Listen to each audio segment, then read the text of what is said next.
Good morning, class. Welcome you all in the volume 2 of Nationalism in India. Nationalism in India, volume 2. Here we will study about civil disobedience movement and the reasons of the civil disobedience movement. C.R. Das and Motilal Nehru formed the Swaraj Party within the Congress to argue for a return to council politics. Many leaders of Congress were tired of by mass struggle. They wanted to participate in elections to the provincial councils that had been set up by the Government of India Act of 1919. They felt that it was important to oppose British policies within the councils. But young leaders like Jawaharlal Nehru and Subhash Chandra Bose pressed for more radical mass agitation and for full independence. It means still they were not interested in election, where on the other hand Motilal Nehru was interested to participate in the election. Along with this reason, Great Economic Depression also affected badly to Indians. Agricultural prices began to fall from 1926 and collapsed after 1930. The demand of agricultural goods fell and export declined. Peasants found it difficult to sell their harvests and pay their revenues, so countryside was in turmoil. Against this background, the new Tory government in Britain constituted a statutory commission under Sir John Simon. So this commission was called Simon Commission. It was set up in response to the nationalist movement. The commission was to look into the functioning of the constitutional system in India and suggest changes. The problem was that the commission did not have a single Indian members. All the members were British. So that was the reason Indians did not welcome Simon Commission. When the Simon Commission arrived in India in 1928, it was greeted with the slogan, "Go back Simon." All parties, including the Congress and the Muslim League, participated in the demonstrations. They all boycotted Simon Commission. In an effort to win them over, the Viceroy Lord Irwin announced in October 1929 a vague offer of dominion status for India in an unspecified future and a round table conference to discuss a future constitution. This did not satisfy the Congress leader. In December 1929, under the presidency of Jawaharlal Nehru, the Lahore Congress formalized the demand of Purna Swaraj or full independence for India. It was declared that 26 January 1930 will be celebrated as the Independence Day, when people were to take pledge to struggle for complete independence. But the celebrations attracted very little attention. So Mahatma Gandhi had to find a way to relate this abstract idea of freedom to more concrete issues of everyday life. So Gandhi ji decided for Dandi March, as British government has imposed tax on salt. Okay, so on 31st January 1930, Gandhi ji sent a letter to Viceroy Irwin stating 11 demands. Some of these were of general interest, others were specific demands of different classes, from industrialists to peasants. The most tiring of all was the demand to abolish the salt tax. Salt was something consumed by the rich and the poor alike, and it was one of the most essential items of food. The tax on salt and the government monopoly over its production was very disappointing for Indians. So Mahatma Gandhi revealed the most oppressive face of British rule. Irwin was unwilling to negotiate, so Mahatma Gandhi started his famous Salt March. Salt March is also known as Dandi March. The march was over 240 miles from Gandhiji's ashram in Sabarmati to the Gujarati coastal town of Dandi. On 6th April, he reached Dandi and ceremonially violated the law manufacturing salt by boiling seawater. Civil disobedient movement was different from non-cooperation movement.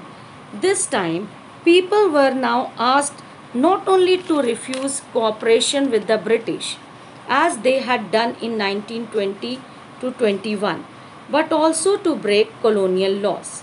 As the movement spread, foreign cloth was boycotted and liquor shops were picketed. Peasants refused to pay revenue and chowkidari taxes. Village officials resigned, and in many places, forest people violated forest laws, going into reserved forest to collect wood and graze cattle. In such a situation, Mahatma Gandhi once again decided to call off the movement and entered into a pact with Irvine on 5th March 1931. By this Gandhi-Irvine pact, Gandhiji consented to participate in a round table conference because Gandhiji did not participate in first round table of conference. So in December 31, when Gandhiji went to London for the conference, but the negotiations broke down and he returned disappointed. Back in India, he found that the government had begun a new cycle of repression. Ghaffar Khan and Jawaharlal Nehru was in jail. So with great apprehension, Mahatma Gandhi relaunched the civil disobedience movement. So when Gandhiji started the civil disobedience movement, again here you will find that different people saw the movement in different way. First of all, we will study about farmers. For the farmers, the fight for Swaraj was a struggle against high revenue. When the movement was cancelled off in 1931 without the revenue rates being revised, the farmers were highly disappointed. Many of them refused to participate when the movement was relaunched in 1932. Businessmen, the group of businessmen, merchants and industrialists could grow their business during the First World War. They were against those colonial policies which restricted their business activities. They wanted protection against imports and a rupee sterling foreign exchange ratio which would discourage imports. For the businessmen, Swaraj meant an end to oppressive colonial policies. They wanted an environment which could allow the business to flourish. For industrial workers, they showed lukewarm response to the civil disobedience movement. Since industrialists closer to the Congress, workers kept a distance from the movement because they were knowing that Congress will support two businessmen in industrialists because their party is sponsored by businessmen. So that was the reason workers kept a distance from the movement. Women's participation. Women also participated in the civil disobedience movement in large numbers. But the Congress was reluctant to give any position of authority to women within the organization. So this was civil disobedience movement. Clear? But there were some limitations of the civil disobedience movement. So under limitation of civil disobedience movement, we will study that Gandhiji has started the movement for all the Indians. But still there was a depressed class in our society, means underprivileged class, or you can say Dalits, to whom Gandhiji considered Harijan and he did a lot for these Harijans. Okay, so problems of depressed classes first he solved, then wedge between Hindu Muslim. From the mid 1920s, the Congress came to be more visibly associated with openly Hindu religious nationalist group like the Hindu Mahasabha. So a large section of Muslims started keeping away from each other for the wedge leading to communal clashes. Then separate electorates and two-nation theory. Even Muhammad Ali Jinnah, he decided to take a separate electorate. So he was the leader of Muslim League. He demanded separate electorates for Muslims, and as he feared that the culture and identity of minorities would be submerged under the domination of a Hindu majority country. So Muslim leaders like Muhammad Iqbal supported separate electorates. They also proposed a two-nation theory under which it was presumed that both communities belong to different nations. So then they formed a Muslim League in 1920. The formation of Muslim League gave a vital blow to the united struggle. Non-participation of industrial workers.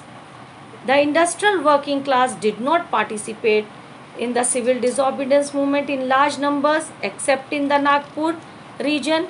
This was because industrialists were supporting the movement in large numbers.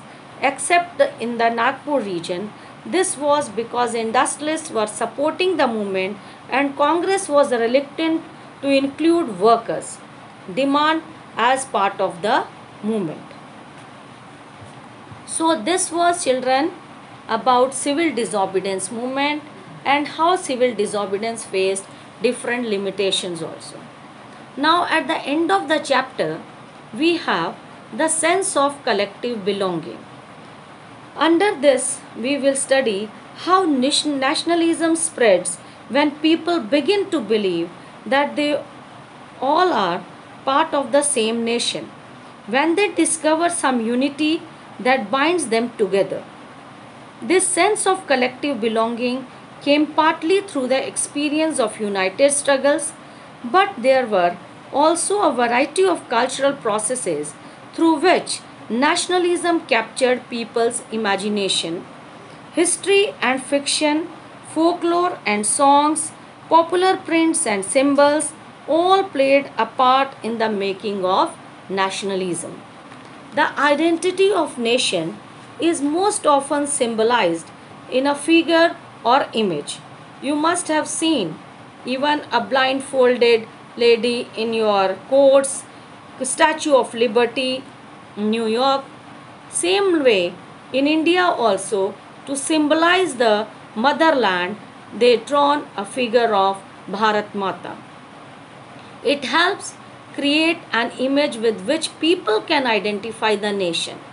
In 20th century, the identity, if India came to be visually associated with the image of Bharat Mata painted by Abanindranath Tagore, Bharat Mata was portrayed as an ascetic figure.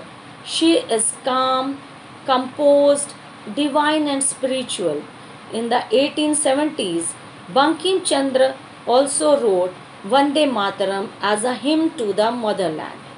So in this way, all were trying to bring nationalism in India with the help of these symbols, figures, images, icons and flags.